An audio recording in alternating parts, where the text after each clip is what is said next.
जैसे इस मूवी का स्टार्ट होता है, हमें मूवी का मेन कैरेक्टर सियोंग दिखाया जाता है और उसकी बेटी का बर्थडे होता है। इसीलिए सियोंग की मदर उसे कुछ पैसे देती है ताकि वो अपने बेटी को डिनर पर ले जा सके। लेकिन अब सियोंग को और पैसों की जरूरत होती है, तो इसीलिए वो अपनी मदर का एटीएम कार्ड चुरा लेता है। इसके बाद वो अपनी मदर के सारे पैसे चुरा लेता है और पैसों को वो लगा देता है हॉर्स राइडिंग में, और इस गेम में वो 4 मिलियन वॉन जीत जाता है। अब सियोंग ने एक कंपनी से बहुत सारे पैसे उधार ले रखे थे, तो इसीलिए वही लोग उसके पीछे पड़ जाते हैं। इसके बाद वो सियोंग को पकड़ ही लेते हैं और वो उसे काफी मारते हैं। और जब सियोंग उनके पैसे लुटाने के लिए अपने पॉकेट्स चेक करता है, तो वो देखता है कि उसके पास तो पैसे हैं ही नहीं, यानी वो वाले पैसे जिसने हॉर्स राइडिंग में जीते थे। और तब उसे याद आता है कि जब वो इन लोगों से बचकर भाग रहा था तो वो एक लड़की से टकरा गया था, तो जरूर उसी लड़की ने ही उसकी जेब काट ली। अब क्योंकि सियोंग के पास पैसे तो होते ही नहीं, तो इसीलिए वो लोग उसे 1 महीने का और टाइम देते हैं जिसमें कि वो उनके पैसे लौटा दे। इसके बाद सियोंग कुछ पैसों का अरेंज करता है और अपने बेटे को डिनर पर ले जाता है। इसके बाद सियोंग जल्दी से स्टेशन पर पहुंचता है, लेकिन अनलकीली उसकी ट्रेन तो मिस हो गई थी। और जब सियोंग वहां पर बैठकर ट्रेन के आने का वेट कर रहा था कि तभी अचानक से उसके पास एक आदमी आता है, और ये अननोन पर्सन था, यानी सियोंग उसके बारे में कुछ नहीं जानता था। फिर वो अननोन पर्सन सियोंग को कहता है कि मैं तुम्हारे साथ एक गेम खेलना चाहता हूँ। वो सियोंग को कहता है कि अगर तुम इस गेम में जीत गए तो मैं तुम्हें 1 लाख वॉन दूंगा। तब इतने सारे पैसों का सुनकर सियोंग ये गेम खेलने के लिए एग्री हो जाता है। इसके बाद सियोंग काफी मार खाने के बाद ये गेम जीत जाता है, यानी वो 1 लाख वॉन हासिल कर लेता है। इसके बाद वो अननोन पर्सन सियोंग को एक कार्ड देता है, ये कहते हुए कि अगर तुम और पैसे जीतना चाहते हो तो इस कार्ड पर जो नंबर लिखा हुआ है उस पर कांटेक्ट करना। इसके बाद सियोंग जब अपने घर जाता है तो उसकी मदर उसे कहती है कि तुम्हारी बेटी अगले साल अपने स्टेप फादर के साथ यूएस में शिफ्ट हो रही है। यहाँ पर हमें ये पता चलता है कि सियोंग की डिवोर्स हो गई है और उसकी वाइफ ने दूसरी शादी भी कर ली है। लेकिन सियोंग कभी भी ये नहीं चाहता था कि उसकी बेटी उससे दूर जाए, लेकिन उसे बहुत सारे पैसे चाहिए होते हैं अपनी बेटी की कस्टडी वापस लेने के लिए, तो इसीलिए सियोंग उस कार्ड वाले नंबर पर कॉल करता है। इसके बाद सियोंग को एक गाड़ी में लाया जाता है जहाँ पर और भी लोग थे, लेकिन फिर उन सारे लोगों को बेहोश कर दिया जाता है। और जब उन सब लोगों की आंख खुलती है तो वो खुद को एक फैसिलिटी में पाते हैं जहाँ टोटल 456 लोग थे, और वो वहाँ पर एज अ प्लेयर थे क्योंकि उन सबको एक यूनिफॉर्म भी पहनाया हुआ था। इस फैसिलिटी का होस्ट यानी लीडर एक आदमी था जो कि फ्रंट मैन था वहाँ पर, और वो सब पर नजर रख रहा था। अब यहाँ पर एक कॉमन चीज थी कि जितने भी लोगों को वहाँ पर लाया गया था उन सब ने कर्जे लिए हुए थे बहुत ज्यादा। सियोंग वहाँ पर प्लेयर नंबर 1 से मिलता है जो कि एक बूढ़ा आदमी था। उस बूढ़े आदमी को ब्रेन ट्यूमर था, यही वजह थी कि वो यहाँ पर आया था क्योंकि उसकी लाइफ तो वैसे भी खत्म ही होने वाली थी। इसके बाद वहाँ पर 2 प्लेयर्स जिनमें लड़की का नाम सैब्यूक और लड़के का नाम जेंग होता है, उनके बीच फाइट होती है। अब यहाँ पर सैब्यूक वही लड़की थी जो सियोंग के पैसे लेकर भाग गई थी, यानी उसी ने उसकी जेब काटी थी। सियोंग तो उसे देखते ही पहचान लेता है, इसीलिए वो अपने पैसे मांगने के लिए उसके पास जाता है। तभी वहाँ पर कुछ गार्ड्स आ जाते हैं जिन्होंने पिंक कलर का यूनिफॉर्म पहना था और उनके फेस अच्छी तरह से कवर्ड थे। गार्ड्स उन सभी प्लेयर्स को बताते हैं कि तुम्हें यहाँ पर टोटल 6 गेम्स खेलनी होंगी और जो इस गेम का विनर होगा उसे बहुत सारे पैसे मिलेंगे।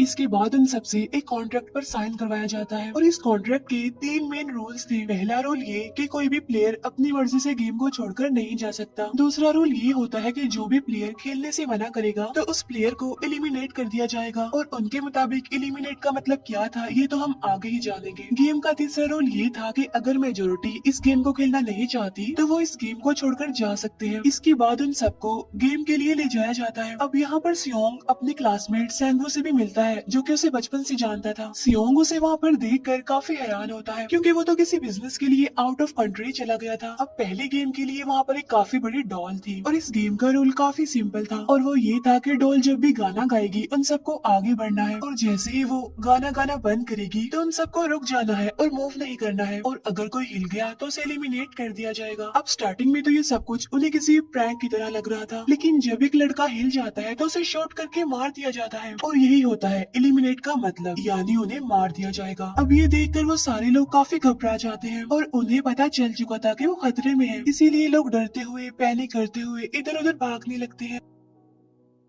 लेकिन अब क्योंकि गेम का रूल था इसीलिए जो भी हिलता है उसे मार दिया जाता है, और जितने भी सर्वाइवर होते हैं वो किसी न किसी तरह इस गेम को कंप्लीट कर ही लेते हैं। लेकिन जो लोग मर जाते हैं उनकी डेड बॉडीज को वहाँ से ले जाया जाता है, और अब 456 प्लेयर्स में से सिर्फ 255 ही रह गए थे। अब क्योंकि वो सारे प्लेयर्स इतना ज्यादा डर जाते हैं कि अब कोई भी गेम खेलना नहीं चाहता था। लेकिन जैसा कि रूल नंबर 3 था कि अगर मेजोरिटी चाहे तो वो ये गेम स्किप कर सकती है, तो इसीलिए उनका लीडर यानी फ्रंटमैन वोटिंग करवाता है। लेकिन इससे पहले उन्हें प्राइज मनी दिखाई जाती है, यानी जो विनर को मिलेगी। लेकिन इन केस अगर कोई गेम को छोड़कर चला जाएगा तो ये सारे पैसे मरे हुए प्लेयर्स की फैमिलीज को मिल जाएंगे। और ये prize money total 45 billion won होती है। इसके बाद वोटिंग करवाई जाती है, जिसमें मेजोरिटी इस गेम को खेलना नहीं चाहती थी, तो इसीलिए गेम को यहीं पर स्टॉप कर दिया जाता है। लेकिन अगर कभी फ्यूचर में वो लोग चाहे तो इस गेम को रिज्वाइन कर सकते हैं। इसके बाद सभी लोगों को उनके घरों पर छोड़ दिया जाता है। नेक्स्ट डे सियोंग पुलिस स्टेशन जाता है और वहाँ पर वो पुलिस को सारी बात बता देता है। लेकिन उन लोगों को सियोंग की बातों पर यकीन नहीं होता और उल्टा वो लोग उसे पागल समझने लग जाते हैं। इसके बाद सियोंग उन्हें वही वाला कार्ड दिखाता है, लेकिन हैरान कर देने वाली बात तो ये है कि उस पर जो नंबर था वो रॉन्ग था। इसके बाद सियोंग जब घर जाता है तो उसकी मदर वहाँ पर नहीं होती। उधर सियोंग का क्लासमेट सेंगू अपनी मदर को छुप कर देख रहा होता है और तभी वहाँ पर सियोंग भी आ जाता है। यहाँ पर सेंगू अपसेट होते हुए सियोंग को बताता है कि मेरे ऊपर 6 बिलियन का कर्ज है। वो बताता है कि मैंने क्लाइंट्स के पैसे लेकर स्टॉक मार्जिन में लगा दिए थे, लेकिन अनलकीली वो सारे पैसे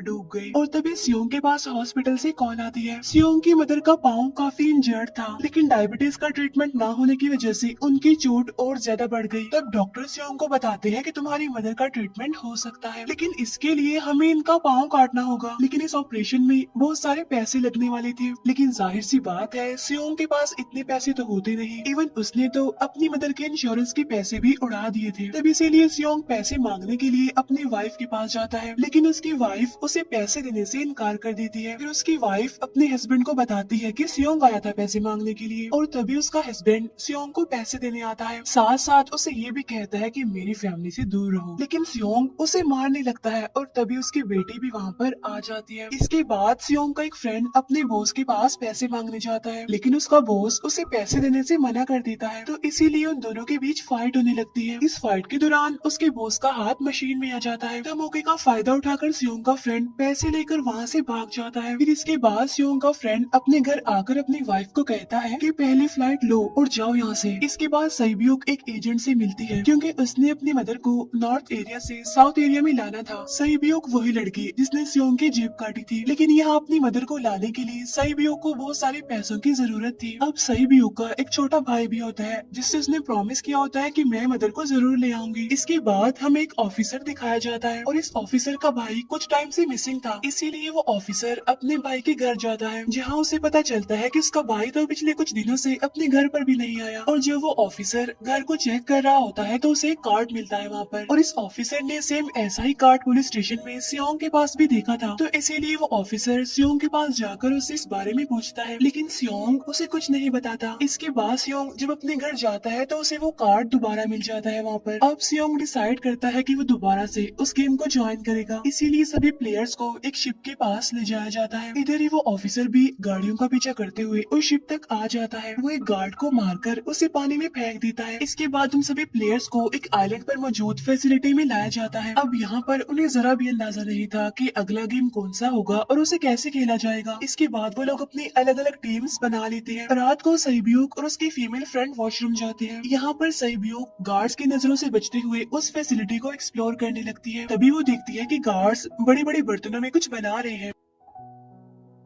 लेकिन अब क्योंकि गार्ड्स को शक हो जाता है तो एक गार्ड वॉशरूम्स को चेक करने के लिए आता है, लेकिन तब तक सईब्यूक वापस आ चुकी थी। इसके बाद सईब्यूक अपनी फीमेल फ्रेंड को सारी बात बता देती है जो उसने देखा था, लेकिन यहाँ पर सेंगू उन दोनों की बातें सुन लेता है और वो इस बारे में सईब्यूक से पूछता है, जिस पर सईब्यूक बताती है कि वो बड़े बड़े बर्तनों में कुछ पका रहे थे। इसके बाद उन सभी प्लेयर्स को प्ले ग्राउंड में लाया जाता है, जहाँ पर उनके सामने 4 शेप्स थी। 4 शेप्स में से उन्होंने किसी एक शेप को चूज करना था। अब यहाँ पर सेंगू को पता चल जाता है कि गेम क्या है और क्या करना है हमें। सेंगू सियोंग को बताता है कि सबने अलग अलग शेप्स को चुनना है। इसके बाद उन सभी को एक छोटा सा बर्तन दिया जाता है जिसमें की शेप्स बनी होती है। अब गेम उनकी ये होती है कि उन्होंने किसी तरह उस शेप को बाहर निकालना है बगैर डैमेज किए, लेकिन अगर शेप जरा से भी खराब हो गई तो उन्हें एलिमिनेट कर दिया जाएगा, यानी मार दिया जाएगा। अब यहाँ पर सेंगू तो इजिली उस शेप को निकाल लेता है, लेकिन सियोंग इतना ज्यादा घबरा जाता है कि उसकी हालत खराब होने लगती है। लेकिन फिर वो किसी न किसी तरह करके इस गेम को भी जीत लेता देता है। इसके बाद उन सबको वापस से रूम में लाया जाता है। अब यहाँ पर 187 प्लेयर्स वापस आए थे, जिनमें से अब सिर्फ 108 ही रह गए थे। इसके बाद उन सबको खाने के लिए ले जाया जाता है, लेकिन खाने की वजह से जैंग की एक लड़के से फाइट हो जाती है, जहाँ पर जैंग उस लड़के को इतना ज्यादा मारता है कि वो मौके पर ही मर जाता है। इधर ही हम देखते हैं कि उन प्लेयर्स में से एक डॉक्टर होता है जो गार्ड्स के साथ मिलकर मरे हुए लोगों के ऑर्गन्स निकाल कर उन्हें चाइनीज को बेचने का काम करता है। इसीलिए जब भी डेड बॉडीज को ले जाया जाता है तो वो डेड बॉडीज को गायब कर लेते हैं, क्योंकि ये सब कुछ एक प्लान के अकॉर्डिंग चल रहा था, क्योंकि ये सारा कुछ फ्रंट मैन से छुप कर हो रहा था। यही वजह थी कि कंट्रोल रूम में भी उन्होंने अपना ही एक आदमी बिठाया हुआ था जो कि उन लोगों की सारी वीडियो फुटेज डिलीट कर देता था, और गार्ड्स तो डॉक्टर को गेम के बारे में पहले ही बता देते थे ताकि वो सरवाइव कर सके। यहाँ पर एक गार्ड उसी प्लेयर डॉक्टर को बताता है कि आज हमने प्लेयर्स को जानबूझकर खाना कम दिया है ताकि वो आपस में लड़ने लगे, जिससे होगा ये कि सारे वीक प्लेयर्स गेम से आउट हो जाएंगे। साथ ही गार्ड डॉक्टर को अपनी अगली गेम के बारे में बता देता है। अब 30 मिनट के बाद वहाँ पर लाइट्स ऑफ होने वाली थी। अब यहाँ पर सैंगवू को पता था कि सियोंग की टीम जरूर कोई उल्टा काम करेगी, इसीलिए वो उस टीम को अपने पास बुलाकर उन्हें रिलैक्स रहने के लिए कहता है। उधर वो जो डॉक्टर प्लेयर होता है वो जैंग की टीम में शामिल हो जाता है। यहाँ पर डॉक्टर जैंग को बता देता है कि अगला गेम क्या होने वाला है। इसके बाद लाइट्स ऑफ हो जाती है और जैंग अपनी टीम के साथ मिलकर बाकी सभी को मारने लगता है। जैंग एक लड़की को मारकर सैबियो को मारने जाता है, लेकिन तभी सियोंग उसे बचा लेता है। इसके बाद गार्ड्स वहाँ पर आकर उन सभी को रोक लेते हैं और अब टोटल 80 लोग रह गए थे। इसके बाद उन सभी को तीसरे गेम के लिए ले जाया जाता है और यहाँ पर उन्हें 10-10 प्लेयर्स की एक टीम बनाने के लिए कहा जाता है, और वो लोग ऐसा ही करते हैं, अपनी अपनी टीम बना लेते हैं। अब क्योंकि जैंग को अगली गेम के बारे में पहले ही पता होता है, इसीलिए वो सैबियो की फीमेल फ्रेंड को अपनी टीम में नहीं रखता और वो अपनी टीम में सिर्फ मर्दों को ही रखता है। इसके बाद सैंगवो भी अपनी एक टीम बना लेता है। अब क्योंकि उन्हें एक प्लेयर की जरूरत थी, तो इसीलिए सैबियो की फीमेल फ्रेंड उनके टीम में शामिल हो जाती है, और ये गेम असल में टग ऑफ वॉर का होता है, यानी उन्होंने अपने सामने वाली टीम को नीचे गिराना था। इसके बाद गेम स्टार्ट हो जाती है और जैंग की गेम बड़ी आसानी से इस गेम को जीत लेती है। इसके बाद बारी होती है सैंगवो की टीम की। तब प्लेयर नंबर 1 यानी वो बूढ़ा आदमी कहता है कि मैंने अपनी जिंदगी में बहुत सारी टग ऑफ वॉर्स खेल रखी है, इसीलिए उन सबको गाइड करता है कि इस गेम को कैसे जीतना है।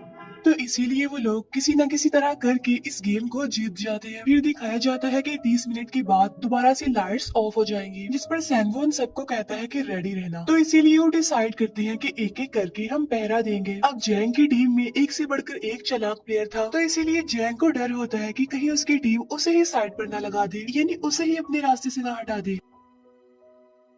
दूसरी तरफ डॉक्टर और गार्ड्स मिलकर डेड बॉडी की ऑर्गन्स निकाल रहे होते हैं और इन ऑर्गन्स को डिलीवर करने जाना था गार्ड नंबर 28 एंड 29। तब वो सभी एक डेड बॉडी के बारे में बातें करने लगती हैं, जिसकी सिर्फ एक किडनी थी और वो उसे ज़ॉम्बी कह रहे थे। अब यहाँ पर जो गार्ड नंबर 29 था, यानी जिसने वो ऑर्गन्स डिलीवर करने जाने थे, वो कोई और नहीं बल्कि वो ऑफिसर था जो गार्ड के बेस में वहाँ पर आया था, और ये सब बातें सुनकर उसे शक होता है कि शायद ये लोग मेरे भाई की बात कर रहे हैं, क्योंकि उसकी भी एक ही किडनी थी। इसके बाद नंबर 28 और 29 यानी वो ऑफिसर ऑर्गन्स को डिलीवर करने के लिए चले जाते हैं। रास्ते में वो ऑफिसर नोटिस करता है कि टनल में तो बॉम्ब लगा हुआ है। तब नंबर 28 उसे बताता है कि जब हम यहाँ से बाहर निकलेंगे तो इस जगह को ब्लास्ट कर दिया जाएगा। अब यहाँ पर वो ऑफिसर नंबर 28 से और इन्फॉर्मेशन लेने की कोशिश करता है, इसीलिए नंबर 28 को उस पर डाउट होने लगता है, इसीलिए वो उस ऑफिसर को अपना फेस दिखाने के लिए कहता है। अब यहाँ पर वो ऑफिसर अपना फेस भी दिखा देता है, साथ साथ वो नंबर 28 पर गन पॉइंट भी कर देता है। साथ साथ वो ऑफिसर उससे एक किडनी वाले आदमी के बारे में पूछता है कि वो कौन है जिसे तुम ज़ॉम्बी कहते थे, जिस पर वो नंबर 28 उससे कहता है कि वो तो एक लड़की थी। अब यहाँ पर नंबर 28 उस ऑफिसर को कहता है कि तुम लीडर के रूम में जाकर सारी इन्फॉर्मेशन देख सकती हो, वहाँ पर सबका डाटा है। ये जानने के बाद वो ऑफिसर नंबर 28 को मार डालता है। उधर वो डॉक्टर गार्ड से अगली गेम के बारे में पूछता है, लेकिन इस बार गार्ड्स को भी अगली गेम के बारे में पता नहीं होता। तब इसीलिए डॉक्टर को गुस्सा आ जाता है और वो एक गार्ड को पकड़ लेता है और उनकी फाइट होने लगती है। इसी फाइट में डॉक्टर उस गार्ड को मारकर वहाँ से भाग जाता है। इसके बाद एक गार्ड भी उसका पीछा करता है और वो दोनों प्लेग्राउंड में आ जाते हैं। यहाँ पर गार्ड डॉक्टर को अपनी बातों में फंसाकर उसे मारने वाला होता है, लेकिन तभी लीडर इन्हें फ्रंटमैन आकर उसे मार डालता है और बाद में वो उस डॉक्टर को भी मार डालते हैं। साथ साथ इन्हें वहीं पर नंबर 28 की डेड बॉडी भी मिल जाती है, जिससे इन्हें ये पता चल जाता है कि फैसिलिटी में कोई घुस गया है। उधर वो ऑफिसर लीडर इन्हें फ्रंटमैन के रूम तक पहुँच जाता है। तब वो चेक करते करते एक ऐसे रूम में जाता है जहाँ पर सबके रिकॉर्ड्स थे और जब वो ऑफिसर रिकॉर्ड चेक कर रहा होता है तो उसे सभी विनर्स की एक लिस्ट मिलती है जिसमें उसके भाई का भी नाम था, यानी वो भी कभी विनर था। उधर सभी प्लेयर्स को फोर्थ गेम के लिए ले जाया जाता है जहाँ पर उन सबको अपना अपना पार्टनर चुनने के लिए कहा जाता है और वो प्लेयर्स करते भी ऐसा ही है, अपना अपना पार्टनर चुन लेते हैं। सहयोग की फीमेल फ्रेंड भी अपना पार्टनर ढूंढने की कोशिश करती है लेकिन कोई भी उसका पार्टनर बनने को तैयार ही नहीं था। इसके बाद सभी प्लेयर्स को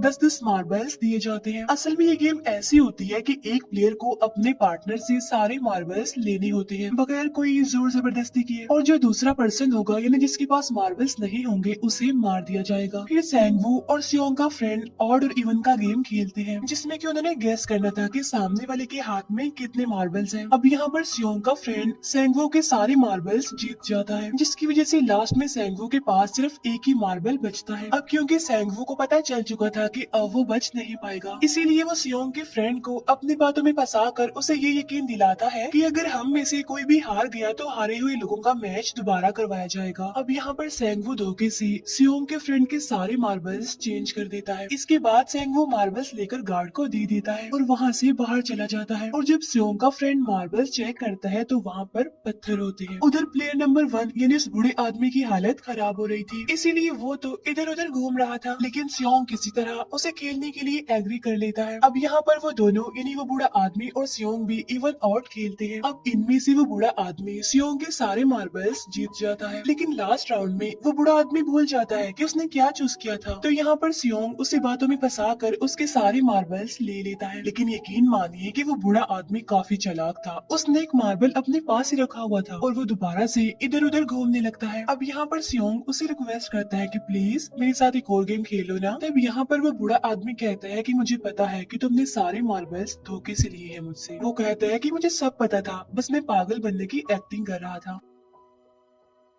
तभी सुनकर सियोंग को उस पर तरस आ जाता है और वो उसे ही सारे मार्बल्स दे देता है। उसके बाद सैब्यूक और उसकी फीमेल फ्रेंड भी गेम खेल रहे होते हैं। उनकी गेम ये होती है कि जो मार्बल्स को दीवार के ज्यादा करीब फेंकेगा वही जीतेगा। पहले सैब्यूक अपने मार्बल्स फेंकती है लेकिन जब सैब्यूक की फ्रेंड की बारी आती है तो वो अपने सारे मार्बल्स फेंक देती है। लेकिन जब सैब्यूक ये देख लेती है तो वो अपने फ्रेंड को दोबारा फेंकने के लिए कहती है, जिस पर उसकी फ्रेंड कहती है कि नहीं सैब्यूक, मैं बिल्कुल अकेली हूँ, मेरे पीछे तो कोई भी नहीं है, लेकिन अगर तुम्हें कुछ हो गया तो ये अच्छी बात नहीं है, तुम्हारे पीछे तुम्हारा छोटा भाई है, तुम्हारा वेट कर रहा है वो। और इसी वजह से सैब्यूक की फ्रेंड को मार दिया जाता है। इसके बाद उन सबकी डेड बॉडीज को वहाँ से ले जाया जाता है। इसके बाद वो सब वापिस से रूम में आ जाते हैं। यहाँ पर जैंग देखता है कि सैब्यूक की वो वाली फ्रेंड तो अभी तक जिंदा है जो कि बड़ी आराम से बैठी हुई थी। अब यहाँ पर हमें पता चलता है कि सैब्यूक की ये वाली फ्रेंड जैंग की भी फ्रेंड थी, लेकिन अब क्योंकि उन दोनों के बीच किसी बात को लेकर क्लैश चल रहा था तो इसीलिए जैंग की वो फ्रेंड उसे बुली करने लगती है। इसके बाद फ्रंटमैन को एक डेड बॉडी के पास उस ऑफिसर का आईडी कार्ड मिल जाता है। तभी फ्रंटमैन को पता चलता है कि उसके सारे वीआईपीज आ चुके हैं, तो इसीलिए फ्रंटमैन उन्हें लेने के लिए चला जाता है। फिर सारे वीआईपीज को उनके रूम में लाया जाता है। इसके बाद फ्रंटमैन वीआईपीज के आने के बारे में एक और आदमी को जाकर बताता है और यही आदमी मेन होता है। और ये कौन होता है हम ये आगे जानेंगे। फिर नेक्स्ट डे उन सबको 5वें गेम के लिए लाया जाता है जहाँ पर 1 से लेकर 16 तक नंबर पड़े होते हैं और वो सभी प्लेयर्स अपना अपना नंबर ले लेते हैं। नंबर का मतलब ये था कि जो नंबर भी एक प्लेयर पर आएगा उसके मुताबिक ही उसकी बारी आएगी। अब यहाँ पर लास्ट में पहला और आखिरी नंबर रह जाता है यानी 1 और 16। तो यहाँ पर सियोंग कंफ्यूज हो जाता है कि उसे कौन सा नंबर चूज करना चाहिए। अगर उसने पहला नंबर लिया तो वो फंसेगा और मरेगा क्योंकि उसे नहीं पता कि गेम क्या है, और अगर लास्ट नंबर लेगा तो क्या पता उसकी बारी ही ना आए, टाइम कम रह जाए। और तभी वहाँ पर एक आदमी आ जाता है और वो सियोंग को कहता है कि मुझे पहला नंबर चाहिए क्योंकि मैं अपनी जिंदगी में कभी भी फर्स्ट नंबर पर नहीं आया। फिर इसके बाद उन्हें गेमिंग रूम में लाया जाता है। अब इस गेम का रूल ये होता है कि दिए हुए टाइम में उन्हें ब्रिज की दूसरी साइड पर जाना है। अब इसके बीच में 2 तरह के ग्लास लगे होते हैं, एक तो होता है आम ग्लास और एक होता है टेम्पर्ड ग्लास। आम ग्लास पर पाँव रखते ही वो टूट जाएगा और वो लोग नीचे गिर जाएंगे। इसके बाद गेम स्टार्ट हो जाता है और वो लोग एक एक करके मरने लगते हैं। फिर एक टाइम ऐसा आता है जब जैंग सबके सामने होता है और वो आगे ही नहीं बढ़ रहा होता। अब उनके पास एक ही रास्ता था, या तो वो आगे जाए या सारे ही मर जाए। और तभी जैंग के सामने उसकी वही फ्रेंड आ जाती है जो उसे बुली कर रही थी और वो जैंग को कहती है कि मैंने तुम्हें कहा था कि जिस दिन तुमने मुझे धोखा दिया मैं तुम्हें मार दूंगी। इसके बाद वो जैंग को पकड़ लेती है और उसे लेकर नीचे कूद जाती है, जिसकी वजह से उन दोनों की मौत हो जाती है। और वहाँ पर एक आदमी था जो कि ग्लास कंपनी में काम करता था और उसे पता था कि टेम्पर्ड ग्लास कौन सा है, लेकिन जब फ्रंट मैन को इस बात का पता चल जाता है तो वो लाइट्स ऑफ करवा देता है ताकि वो ग्लास को पहचान ही ना पाए। अब लास्ट में एक ही स्टेप बचता है और उनके पास तो टाइम ही नहीं था, इसीलिए सेंगवू उस आदमी को धक्का दे देता है। तो यहाँ पर सेंगवू, सियोंग और सैब्यूक ब्रिज को पार कर लेते हैं, लेकिन ग्लास टूटने की वजह से उन्हें काफी चोट लग जाती है, खास तौर पर सैब्यूक को।